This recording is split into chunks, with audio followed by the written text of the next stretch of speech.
All right, so let us begin with next chapter. And as you can see, we are trying to make connectivity between chapters. तो obviously electrostatics के बाद हमने देखा था current electricity, because electrostatics में charges rest पे थे. तो we studied all the basic physics of charges at rest.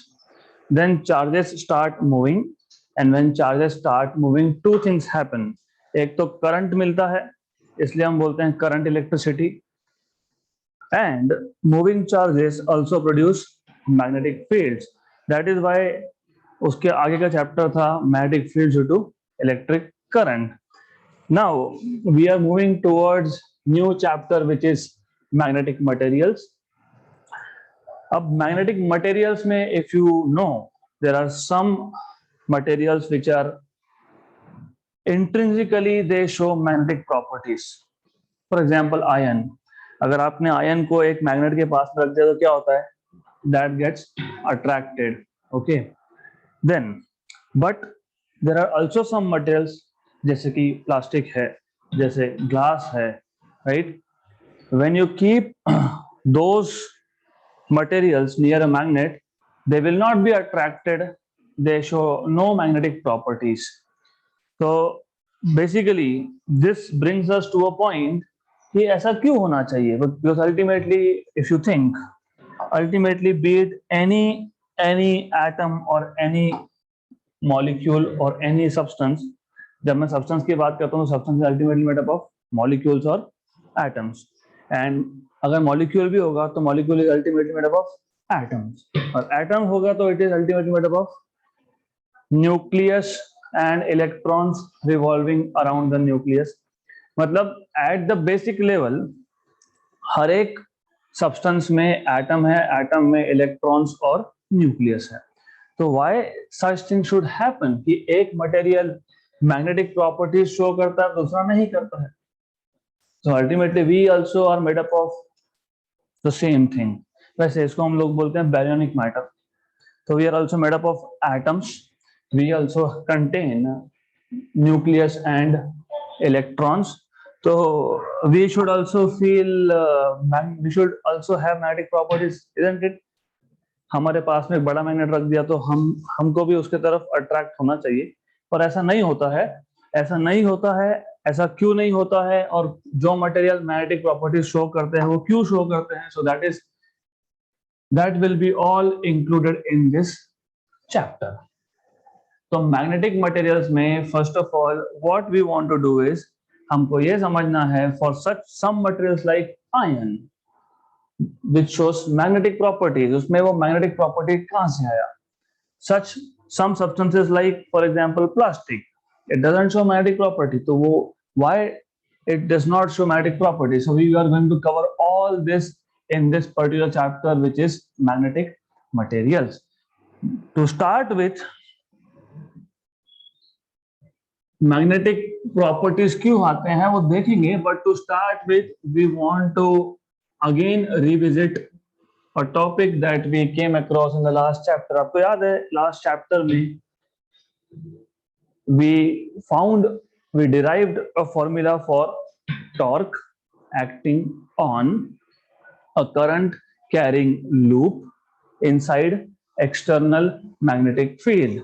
अगर आपको याद होगा, नहीं याद होगा तो कोई बात नहीं, we'll revisit again very quickly. आपके पास दो इलेक्ट्रोमैग्नेट के दो पोल्स थे. पोल्स मतलब एक नॉर्थ पोल एक south pole, and you had a magnetic field directed from north to south. And इस मैग्नेटिक फील्ड में यू हैड अ लूप. आपके पास एक करंट कैरिंग लूप था, एंड आपने ऐसा शो किया था कि इस करंट कैरिंग लूप पे एक टॉर्क एक्ट होता है. So there's a force which is directed outwards on one side and inside on other side, और बाकी के जो दो साइड है there is no force. ये हमने प्रूव किया था. हमने एक टॉर्क का इक्वेशन भी लिखा था. Torque was NBAI sin theta. फिर इसी को हमने लिखा था NIA B sine theta. Then we said this is mu B sine theta, right? Where mu was called as magnetic dipole moment. Okay. But by the way, यहाँ पे mu को आपने बोल तो दिया magnetic dipole moment which is defined by product of current and area of the loop, इसलिए हमने इसका यूनिट भी लिखा था, if you remember, ampere metre square. तो magnetic dipole moment mu which was defined as NIA, n number of turns of the coil, I current था, ampere और area है मीटर स्क्वायर, इसलिए इसका ऐसा यूनिट आया था ampere metre square. Good. So even though there is no magnet, I is current, A is area, पर हम इस क्वांटिटी को बोलते हैं मैग्नेटिक डाइपोल मोमेंट। वहां पे मैग्नेट नहीं है, but still you are calling this quantity as magnetic dipole moment. When I say there is no magnet, I am not talking about external magnetic field. External magnetic field is there, external magnetic field है, लेकिन यहाँ पे सिर्फ एक loop था जिसमें हमने एक करंट सर्कुलेट किया था, and this current carrying loop behaves as if it is magnetic dipole, correct? And that is why there was torque acting on this current carrying loop when kept inside the magnetic field. अब एक छोटा सा change करेंगे हम लोग। अब ऐसा है कि हमें फाइंड करना है what is torque acting on a magnet in a uniform magnetic induction or field.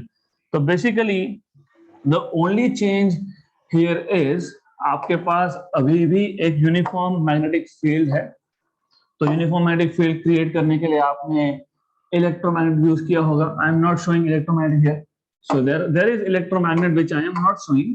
तो यहाँ पे आपके पास एक यूनिफॉर्म मैग्नेटिक फील्ड है, you have a uniform magnetic field, and definitely I am very sure आपको पता है मैग्नेटिक फील्ड का डायरेक्शन क्या होता है, from north pole to south pole. तो here also you have north pole of the field and south pole of the field. Now a small difference, वहां पे आपने एक्सटर्नल फील्ड में एक करंट कैरिंग लूप रखा था, और बाद में आपने प्रूव किया था कि current carrying loop has two poles, north and south. कैसे? If you look from the front, you see current is clockwise, so this acts as south pole.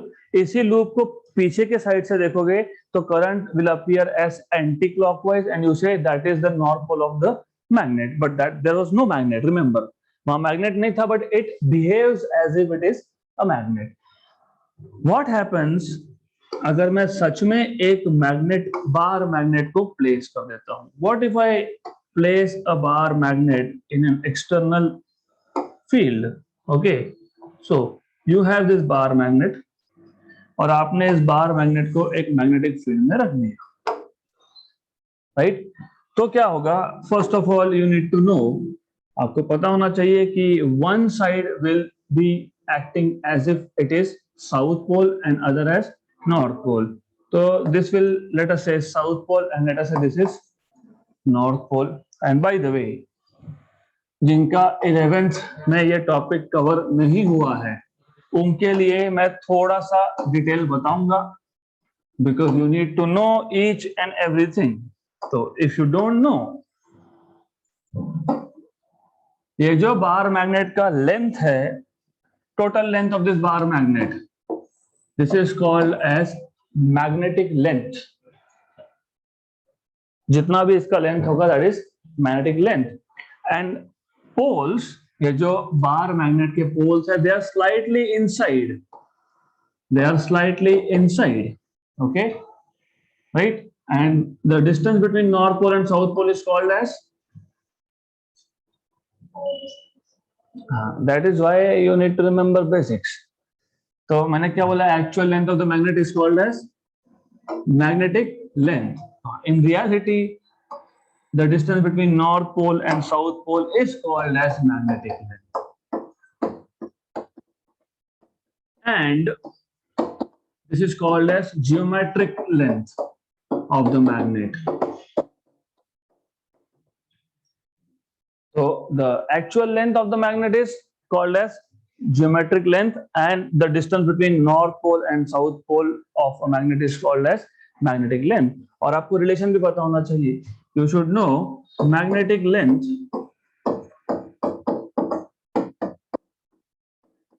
is equal to 5/6 of geometric length. 5/6 is less than 1. और of course आप देख रहे हो magnetic length is less than geometric length. Okay, तो थोड़ा थोड़ा basics पता होना चाहिए. Even though we will not need this in this chapter, but you need to know. Okay, then by the way that is why यहाँ पे मैंने जब पोल बताया तो मैंने थोड़ा सा अंदर बताया है. So this is south pole let us say, and this is north pole. Correct. Now इसको आप कंपेयर भी कर सकते हो किसके साथ? इलेक्ट्रिक डाइपोल के साथ. Do you remember electric dipole? What was electric dipole? हाँ, electric dipole. I am just asking you what is electric dipole. I have asked you nothing more than that. What is electric dipole? What is electric dipole? Two equal and opposite charges separated by finite distance 2L is called as electric dipole. तो अगर आपको याद होगा electric dipole में आपके पास दो charges हैं. By the way this is electric field. Electric field का डायरेक्शन क्या होता है? From positive to negative. और यहाँ पे आपके पास एक नेगेटिव चार्ज है, यहाँ पे आपके पास एक पॉजिटिव चार्ज है, और इन दोनों का डिस्टेंस जो है that is 2L. This distance is 2L, और ये आ गया सेंटर ऑफ द डाइपोल. मैं क्यों बता रहा हूँ? बिकॉज हमने ये इक्वेशन भी डिराइव किया था. Torque acting on an electric dipole in an external uniform electric field. यहाँ पे हमको क्या करना है? Torque acting on a magnet. Magnet के पास मैग्नेटिक डाइपोल होता है, जैसे यहाँ पे था इलेक्ट्रिक डाइपोल, राइट? तो we have to compare. So let me take again a magnet. तो हमारे पास एक मैग्नेट है, मान लो ऐसा एक मैग्नेट है. This is a magnet that you have. I will show the axis of magnet. By the way, do you remember how do you define axis of electric dipole? Electric dipole का axis कैसे define किया था? A line passing through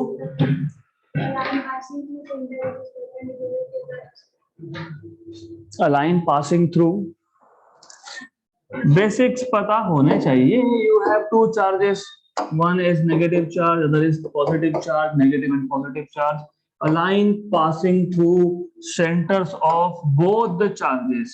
A line passing through centers of both the charges is nothing but axis of dipole.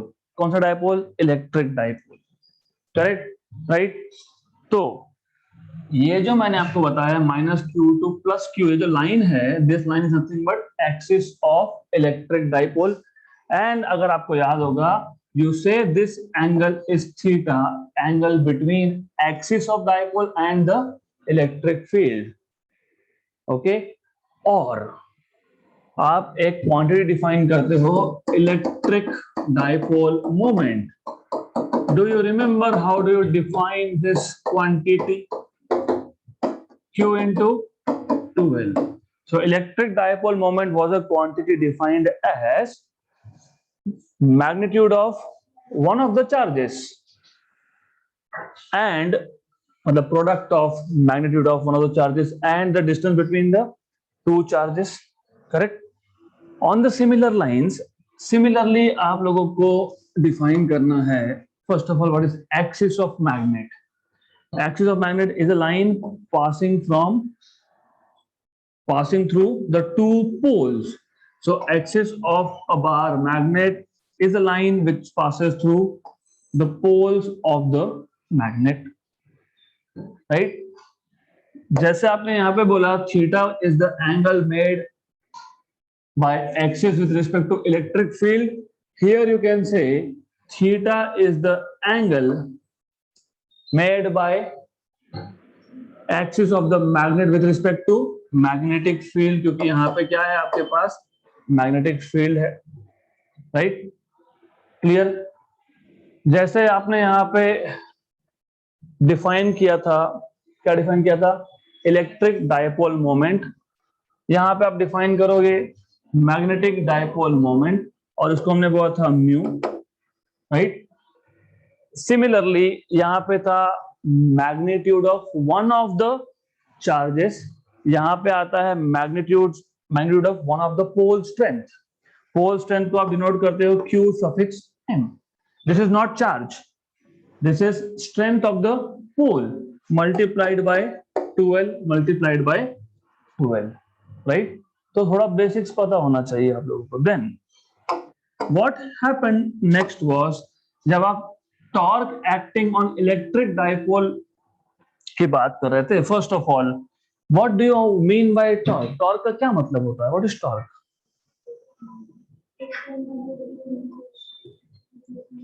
What is torque?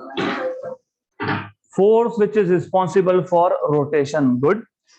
आप जब एक object पे force लगाते हो, let us take an object, मान लो हमारे पास एक ऑब्जेक्ट है, वी हैव अ ब्लॉक। अगर मैंने इसके ऊपर एक फोर्स लगाया इस डायरेक्शन से, दूसरा फोर्स लगाया of equal magnitude from the opposite direction, what happens? Nothing happens. Why? You have external balanced forces. The moment you increase one of the forces, या फिर if you apply force only in one direction, this body starts moving along straight line. So force is a quantity which is responsible for linear motion. अब What if I have a rod? या फिर एक काम करते हैं, start करते हैं, जो दरवाजा है, गेट, डोर्स, आपके घर में, हर किसके घर में डोर तो होता ही है, और ये एक्सिस है, एक्सिस मतलब बिजागरे, hinges, you put hinges here, right. Then what you do is you apply a force in some direction. By the way, हम फोर्स तो एक ही पॉइंट पे अप्लाई करते हैं, सिंगल पॉइंट। डोर खोलना है तो क्या करते हो? सिंगल पॉइंट पे फोर्स अप्लाई करते हो, वन पॉइंट। बट जिस लाइन के अलोंग आप फोर्स अप्लाई कर रहे हो उसको बोलते हो line of action. The direction of the application of force is called as line of action. तो मैंने यहाँ पे वो लाइन ऑफ एक्शन दिखाया था, this is line of action of the force, right. हमने एक ही फोर्स अप्लाई किया, इस फोर्स ने क्या किया? रोटेशन प्रोड्यूस किया। The ability of a force to produce rotation is called as torque, but it is defined as the product of force and the minimum distance, मतलब perpendicular distance from the axis of rotation r. तो अगर आपको याद होगा, you define torque as in vector form as r bar cross f bar, and you write it as in scalar form as rf sin theta, right? मैं क्यों बता रहा हूं? क्योंकि बेसिक्स पता होना चाहिए। तो how do you define torque? You say torque is the product of force and the perpendicular distance of the force from the axis of rotation, right. यहां पे सिंगल फोर्स ने रोटेशन प्रोड्यूस किया, single force, इसलिए इसको बोलते हैं moment of force, moment of force, right. और ये वर्ड अभी सुनने की आदत डाल लो, जहां जहां पे रोटेशन होगा वहां वहां पे मोमेंट वर्ड बार बार आएगा। अगर आपको रोटेशनल डायनामिक्स याद है, मोमेंट ऑफ इनर्शिया, राइट। तो मोमेंट मतलब whenever you come across rotational motion, you will be hearing this word moment, because moment we use to indicate rotational motion. थोड़ा सा सिचुएशन को चेंज कर देता हूं मैं। अब ऐसा करते हैं, instead of a door I have a rod. हमारे पास एक रॉड है, okay. Now what if I apply two equal but opposite forces at the two ends of the rod? What will happen? it will again rotate, क्योंकि equal forces है, opposite direction में है, लेकिन अलग अलग पॉइंट पे है. तो this rod will rotate about an axis passing through its center and perpendicular to the plane of this rod. तो होगा क्या basically in this case, what will happen is this rod will start rotating like this. Okay, good. तो यहाँ पे कितने force responsible थे to produce rotation? Single. यहाँ पे कितने हैं? 2. तो कपल है. तो in this case you call this as moment of couple. I am repeating this only because some students are attending for the first time. तो moment of couple, moment of force पता होना चाहिए. यहाँ पे moment of couple को भी torque ही बोलते हैं. सिर्फ यहाँ पे by definition torque is magnitude of one of the forces. दोनों में से किसी भी एक फोर्स का magnitude multiplied by the perpendicular distance between the two forces. यहाँ पे क्या था?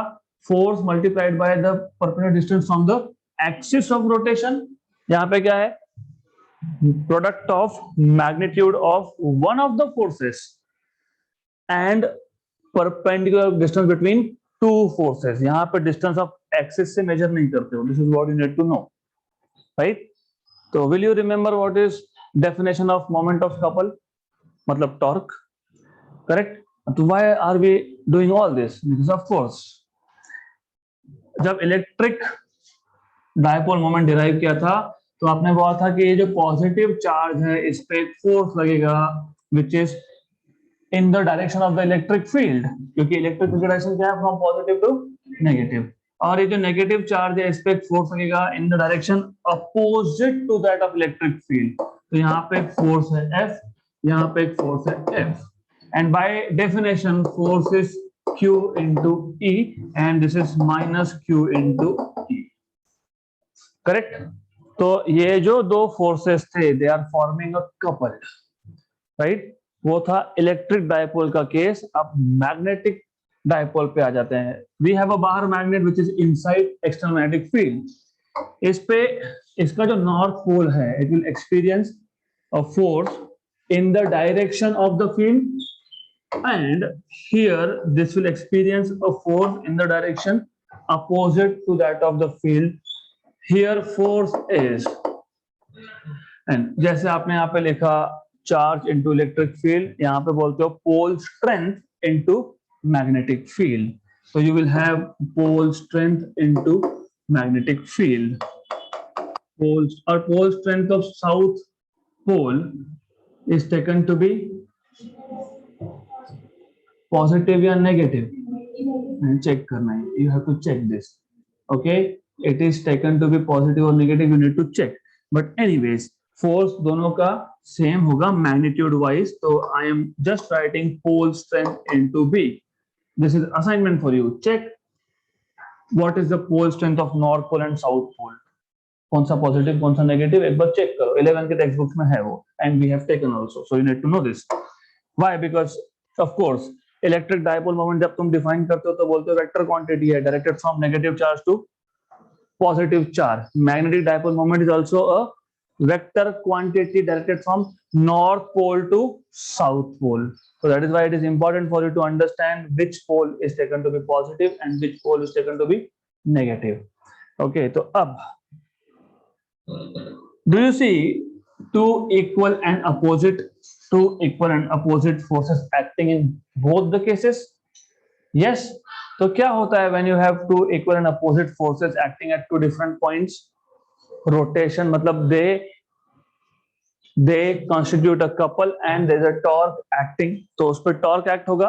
तो क्या होगा? Torque act होगा मतलब this magnet will start rotating and this electric dipole will start rotating.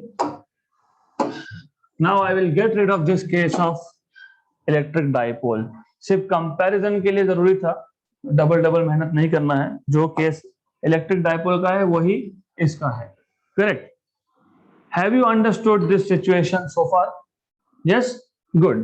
तो नाउ अब होगा क्या कि here you have two forces acting at two different points. So there is a couple. So you have to define what is torque मतलब moment of couple. So moment of couple or torque in this case is defined as magnitude of one of the forces into perpendicular distance between the two forces. Perpendicular distance between the two forces. Right? So this is by definition F into perpendicular distance. अब मैं मान लेता हूं south pole से north pole ये distance है 2L, but ये 2L is not the minimum distance between two forces. क्यों? How do you find out minimum distance? ये जो लाइन ऑफ एक्शन है इसको एक्सटेंड करो. So you have to extend line of action first. Extend line of action, then drop a perpendicular from the other force to the first force. तो हमने क्या किया, ये जो एक फोर्स है हमने सिर्फ इसकी लाइन को एक्सटेंड कर दिया और दूसरे फोर्स से पहले फोर्स पे परपेंडिकुलर ड्रॉ किया. करेक्ट. सो दिस डिस्टेंस, इसका कुछ नाम दे देते हैं. Let us give it some name. तो I will better prefer to call this as point A, point B and point P. तो ये जो डिस्टेंस है BP, it is the minimum distance मतलब perpendicular distance between two forces. True. क्योंकि 2L AB ये hypotenuse है. Hypotenuse is not the minimum distance. तो क्या करते हैं, परपेंडिकुलर डिस्टेंस निकालने के लिए एक फोर्स से दूसरे फोर्स पे परपेंडिकुलर ड्रॉ करते हैं. तो एक फोर्स से दूसरे फोर्स पे परपेंडिकुलर ड्रॉ किया. Good. Then if this is theta, this will also be theta. So from this figure you will have sine theta as opposite side upon hypotenuse upon AB. Therefore you will have BP equal to AB sine theta. But wait a minute, do you remember AB is 2L sine theta. तो आपको perpendicular distance तो मिल गया 2L sign of theta. मैंने आपको अभी अभी बताया ये भी फोर्स है acting on a magnet. Right. You write this force in terms of pole strength. Pole strength into magnetic field 2L sine theta. QM into 2L B sine theta. आपको याद होगा जैसे Q इंटू 2L आपने क्या define किया था, electric dipole moment. वैसे QM pole strength multiplied by distance between the two poles को क्या डिफाइन करोगे, magnetic dipole moment. So this is magnetic dipole moment mu into B into sine theta. So torque acting is nothing but mu B sine theta. आ गया. अब इसी को आप vector form में भी लिख सकते हो. So you can write this in vector form. जैसे torque in case of electric dipole moment was P bar cross E bar. Here it will be mu bar cross B bar. Right. तो ये मिल गया आपको torque का equation in vector form. We will come back to this again. Right. तो before we start why materials are magnetic, आपको magnetism के basics पता होने चाहिए कि जब बाहर मैग्नेट आप एक्सटर्नल फील्ड में रखोगे तो torque act which is given by mu B sine theta. Derive कैसे करते हैं वो भी पता होना चाहिए. Is this clear? Will you be able to derive this? Yes. Good. So next thing is, अब एज यू सी हियर क्या हो रहा है, यहाँ पे हमने एक बार मैग्नेट लिया, इसको एक एक्सटर्नल मैग्नेटिक फील्ड में रखा, उस पर टॉर्क एक्ट होगा. टॉर्क एक्ट होगा तो वो रोटेट होगा. गुड. याद रखना रोटेट होगा. Now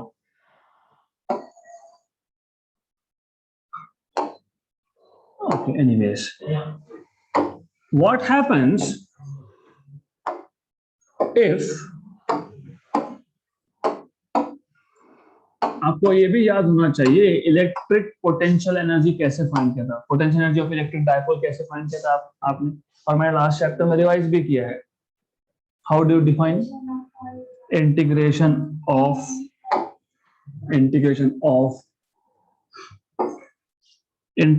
of what. तो ये था आपके पास इलेक्ट्रिक डायपोल, इस पे टॉर्क एक्ट हो रहा है, मतलब ये रोटेट हो रहा है, और इसको वापस से इसके ओरिजिनल पोजीशन पे लेके जाना है, ओरिजिनल पोजीशन पे लेके जाना है, मतलब डिस्प्लेसमेंट करना है. सिर्फ यहाँ पे डिस्प्लेसमेंट कौन सा होगा, एंगुलर. जब जब डिस्प्लेसमेंट करना पड़ता है तब तब you have to do work. तो मान लो कि initially dipole was like this, electric dipole, हम मैग्नेटिक पे भी आएंगे. Then because of the torque it starts rotating and it goes to a new position. अब I want to bring it back to the original position, so you have to do work, but work is a form of energy. Energy can neither be created nor be destroyed. तो कहाँ गया energy? It is stored in the form of potential energy in this electric dipole. Correct? अब similar to that, आपके पास एक bar magnet है, और इस बार मैग्नेट पे भी टॉर्क एक्ट हो रहा है, as you know. So there is a torque acting on this bar magnet. There is one force over here, other force over here. तो यहाँ पे भी you have a couple which are trying to rotate this. तो ये rotate करेंगे. And I want to bring this back to original position. मतलब work has to be done, right?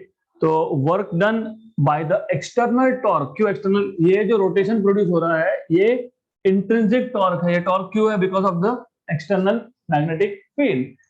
But we wanted this to go back to its original position. तो हमको externally torque यहाँ पे लगाना पड़ेगा. तो ये जो external torque हम लोग apply कर रहे हैं, इसको वापस अपने पोजीशन पे लेके जाने के लिए that external torque will do work. And by the way, that external torque is nothing but equal to the original torque, internal torque acting. और ये torque का फॉर्मूला आपने फाइंड किया था अभी mu b sin theta. So you have external torque equal to internal torque equal to mu b sin theta. Correct? Right? मान लो, assume that you want to, यहाँ पे याद रखना दिस समथिंग वेरी इंपॉर्टेंट. मान लो कि सबसे पहले initially axis of the magnet was perpendicular to the magnetic field. मतलब इनिशियल एंगल मैं कितना ले रहा हूं, लिख देता हूं 90 डिग्री. राइट? यहाँ पे थोड़ा सा गड़बड़ हो जाएगा अगर आपको ये इनिशियल एंगल की वैल्यू नहीं पता, फॉर्मूला समझ में नहीं आएंगे, बिकॉज बुक्स में डायरेक्ट लिख देते हैं दिस इज द फॉर्मूला. कहां से आया? तो मैग्नेट के केस में initial orientation of the magnet is perpendicular to the external magnetic field always. याद रखना. Okay, then you want to rotate this by some angle, and I'm not drawing this bar magnet anymore. This is of no use to me. Okay, so you want to make this final angle as theta. So what is theta final? Theta, right? तो हमको क्या करना पड़ेगा, हम हर बार इसको small angle से rotate करेंगे, मतलब हर बार हम स्मॉल अमाउंट ऑफ वर्क करेंगे. तो total work will be equal to integration from initial angle to final angle over all small work done. Right? Correct? How do you get this formula of work here? What will be dW in this case? Force into displacement. Okay, good. Force into displacement. थोड़ा सा इसको और simplify करते हैं. Imagine आपने जब पहली बार इसको रोटेट किया, तो आपने रोटेट किया by a very small angle d theta, तो small amount of work was done. Okay, फिर आपने वापस रोटेट किया बाय डी थीटा, फिर आपने वापस रोटेट किया डी थीटा, तो each time small amount of work is being done, right? What are the dimensions of torque?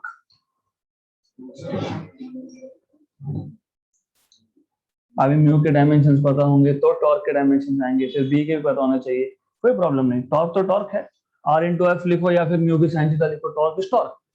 What is r into F? R l raise to 1 m1 l1 t minus 2, मतलब m1 l2 t minus 2। But wait a minute, ये तो energy के dimensions है, yes, right? याद है क्या energy के dimensions कैसे निकालते हो? Half m v square, m मतलब मास रेज टू 1, v मतलब l1 t minus 1, तो l2 t minus 2 है क्या एनर्जी? Energy, yes. तो यहाँ पे work done directly you write as external torque as a function of theta d theta, directly ऐसा आता है, राइट? तो what is external torque? Initial angle to final angle mu B sine theta d theta, mu constant, B constant, integration of sine theta from initial angle to final angle d theta. Okay, what is integration of sine theta? Minus cos theta, क्योंकि cos का derivative minus sine होता है, तो sine का integral minus cos आएगा, because ये दोनों opposite operations है।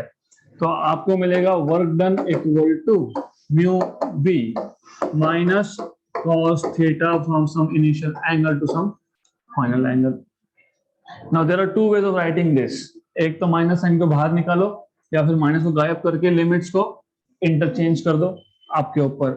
आई prefer to change the limits, cos theta from उल्टा फाइनल टू इनिशियल, तो mu B equal to cos of theta 0 minus cos of theta.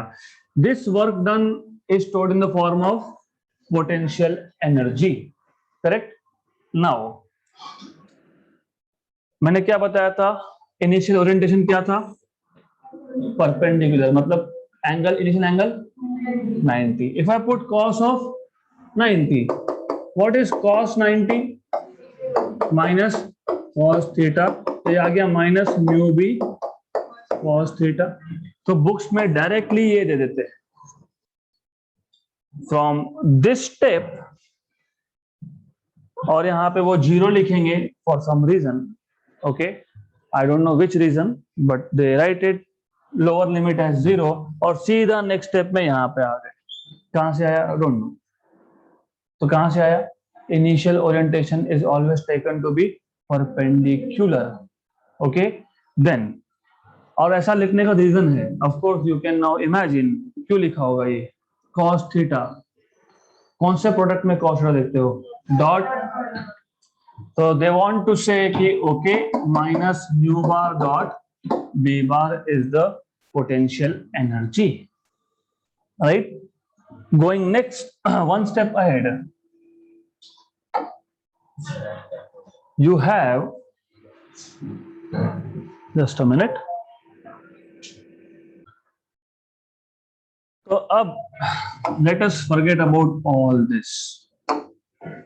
ये था आपका इनिशियल ओरिएंटेशन। लेट अस से, और डेफिनेटली याद रखना, ये आपका अगर इलेक्ट्रिक फील्ड है तो this is positive to negative, तो this is positive charge.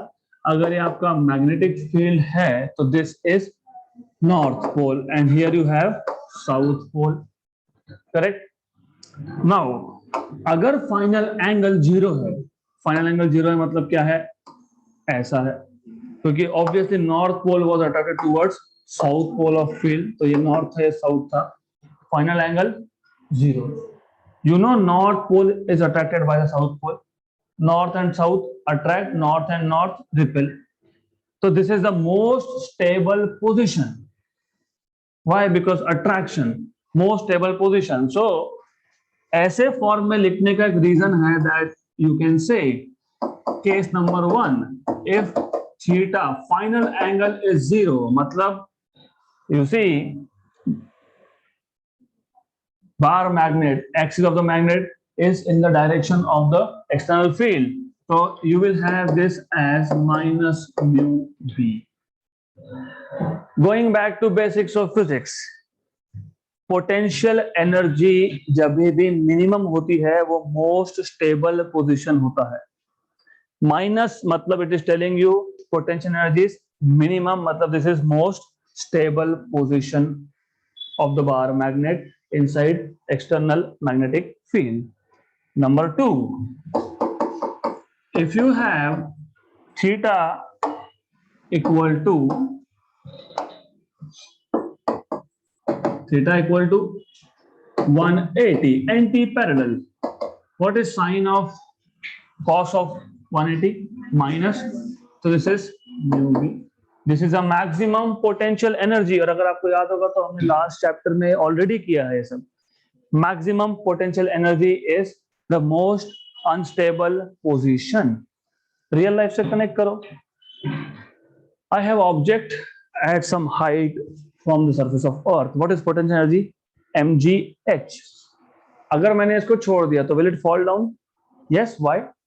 Yes, but the other reason is this is not a stable position because potential energy is maximum at this height. At the ground, मैंने इसको floor पर रख दिया, क्या होगा? Nothing. Why nothing? Potential energy is zero, height is zero. That is most stable position, right? तो exactly जब angle zero था तो it is this magnet, मतलब dipole, magnetic dipole is at rest because that is the most stable position. But अगर the moment you do it other way around, if you make it 180, south and south are repelling, north pole and north pole are repelling. So magnet will try to align itself. It will try to change its position. It will try to be in the stable position. So this is called as most unstable position. Correct? Now, case number 3. What if final angle is 90? 0, right? क्योंकि cos 90 0 वैसा बोलोगे, that is okay, you are right here, सही है. लेकिन एक चीज याद रखना, हमने स्टार्ट कहां से किया था? 90 से, और फाइनल क्या है? 90. मतलब रोटेशन प्रोड्यूस ही नहीं हो तो कौन सा work done? You did nothing. So which work done? Nothing. So there is nothing, no potential energy here. Okay. So just a quick recap of what we have done so far. तो आज हमको, by the way, हमको चालू करना था magnetic materials. We have not even touched that topic. Magnetism कहां से आता है वो देखेंगे, लेकिन पहले बेसिक्स में आपको फाइंड करना था what is torque acting on a magnet in uniform magnetic induction, मतलब magnetic field, uniform magnetic field है. और अगर बेसिक्स पता होगा तो यूनिफॉर्म इलेक्ट्रिक फील्ड हो या यूनिफॉर्म मैग्नेटिक फील्ड हो, you show it by parallel vectors of the same magnitude. अगर आपने ऐसा कुछ शो कर दिया होता, डायरेक्शन अलग, मैग्नीट्यूड अलग, तो this is non uniform field.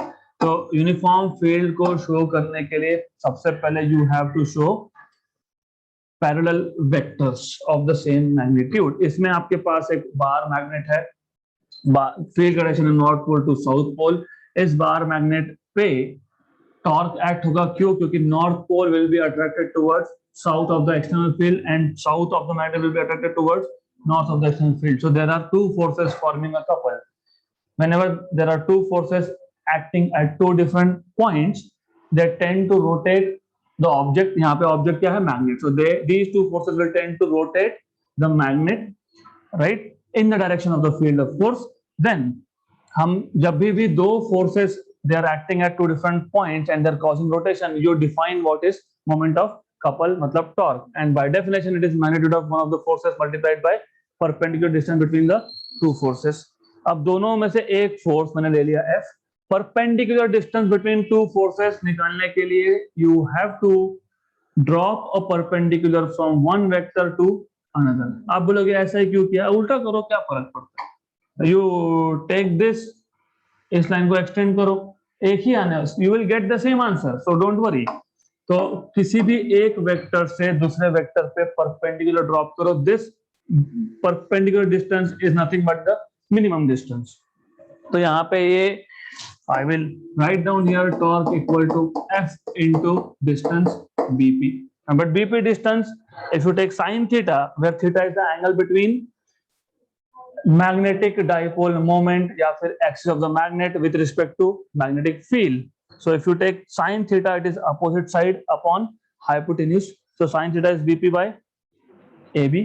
So BP is AB sine theta, but AB was magnetic length 2L, distance between the two poles. तो BP आपके पास मिल गया 12 sin theta. You put 12 sin theta here, correct? Clear यहाँ तक? But force acting on any of the pole of magnet is pole strength multiplied by magnetic induction, right? तो सिर्फ मैंने ये 2L को शिफ्ट करके पोल स्ट्रेंथ के साथ लिखा है, because pole strength into 2L gives you magnetic dipole moment. So ultimately you have equation for torque acting on magnet, where when it is kept in uniform magnetic induction. Good. Then क्योंकि torque है तो torque magnet को rotate करेगा तो मुझे वापस से उसको ओरिजिनल पोजीशन पे लाना है, तो एक्सटर्नल वर्क डन होगा। तो एक्सटर्नल वर्क डन कहां जाएगा? Stored in the form of potential energy. Then we wanted to find out what is the potential energy of a magnet inside external magnetic field. इसके लिए हमने क्या किया? इसके लिए हमने सिर्फ, हमारे पास ये ओरिजिनल डायरेक्शन ऑफ फील्ड था, हमने बार मैग्नेट को इनिशियली रख दिया परपेंडिकुलर टू दिस, मतलब initial angle theta 0 was 90, not 0, because angle you always measure with respect to axis. Okay, तो इनिशियल एंगल हमारे पास आ गया था 90.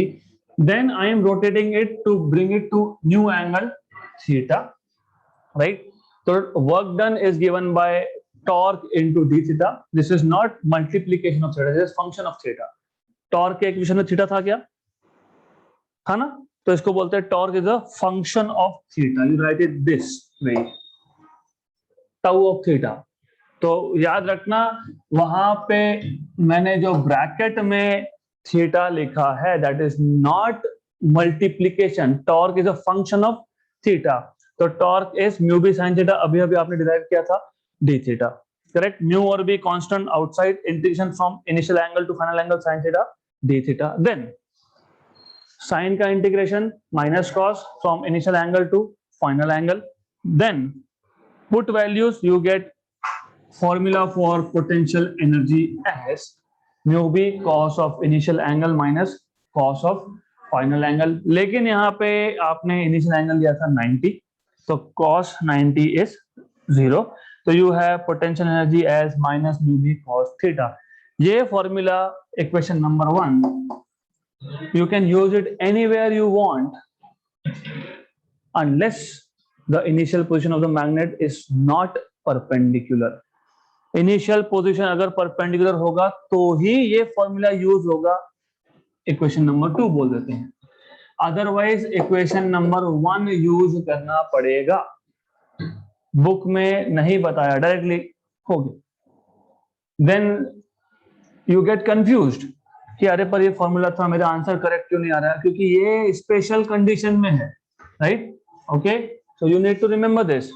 Then if final angle is theta, which means u is minus mu b, because this minus मतलब potential energy is minimum, और जब भी potential energy minimum होती है that is most stable position, तो ये बार मैग्नेट का most stable position होगा। इसका मतलब जो बार मैग्नेट था, मतलब है, तो this is now aligned in the direction of the field, right? तो of course ये अगर साउथ पोल है तो ये नॉर्थ पोल है, यहाँ पे एक्सटर्नल फील्ड का नॉर्थ है। अगर एंगल 180 है तो you get u equal to mu B, which means this means it is something like this. Okay, तो ये north pole, it is towards north of the external field, that is most unstable position. And of course अगर final angle ही 90 है, मतलब you have done nothing, क्योंकि initial angle भी 90 था और फाइनल एंगल भी 90 है, which means you have done nothing at all. तो कौन सा वर्क? नथिंग। तो कौन सा पोटेंशियल एनर्जी? नथिंग। तो you is 0। So that's it for today.